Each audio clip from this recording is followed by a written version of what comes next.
তাহলে আপনি একটা ইউনিভার্সিটি রেঞ্জ সিলেক্ট করছেন। এখন ওই ইউনিভার্সিটি রেঞ্জের প্রফেসরদেরকে মেইলিং শুরু করবেন। বাট মেইলিং শুরু করার আগে আপনার একটা জিনিস মেনটেন করতে হবে, সেটা হচ্ছে একটা এক্সেল ট্র্যাকশিট। আপনার অনেক প্রফেসরদেরকে মেইল করতে হবে এবং খুব দ্রুত আসলে আপনি ট্র্যাক লুজ করে ফেলবেন।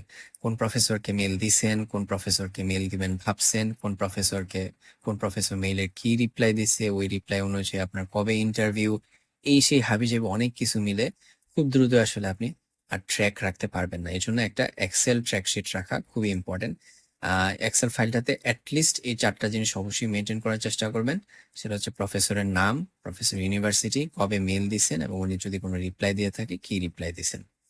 আমি আপনাদের আমার যে এক্সেল ট্র্যাকশিটটা ছিল সেটা একটু দেখাই, তাহলে জিনিসটা আরো ক্লিয়ার হবে। এই ছিল আমার টোটাল এডমিশন জার্নির এক্সেল ট্র্যাকশিট। আমি আসলে অনেক কিছু নোট ডাউন করছিলাম, আপনারা চাইলে এত কিছু নোট ডাউন নাও করতে পারেন। যেমন ফার্স্ট অফ অল ইউনিভার্সিটি, প্রফেসরের নাম, প্রফেসরের personal website, Google scholar page, প্রফেসরের ল্যাব ওয়েবসাইট, প্রফেসরের যদি বুয়েট থেকে কোনো স্টুডেন্ট থাকে, যেহেতু বুয়েট ছিল আমার ইউনিভার্সিটি, সো প্রফেসরের যদি বুয়েট থেকে কোনো কারেন্ট স্টুডেন্ট থাকে তাহলে ওই প্রফেসরকে মেল দিলে রিপ্লাই দেওয়ার প্রবাবিলিটি বেশি।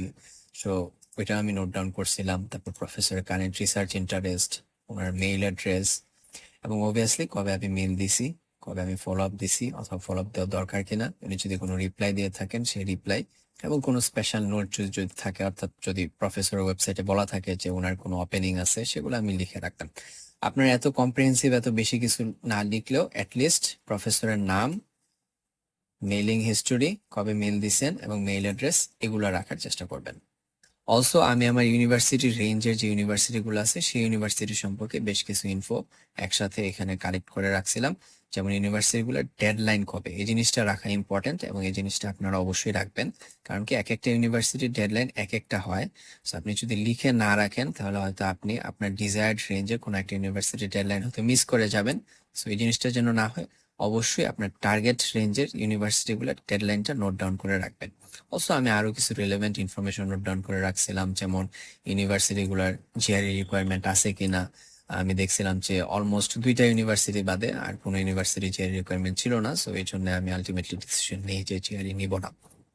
আমি আরো কিছু রিলেভেন্ট ইনফরমেশন নোট রাখছিলাম, আপনারা আপনাদের ইচ্ছা মতো ইনফরমেশন নোট ডাউন করে রাখতে পারেন। আরেকটা জিনিস আপনারা করতে পারেন, একটা নতুন মেইল আইডি খুলতে পারেন মেইল করার জন্য।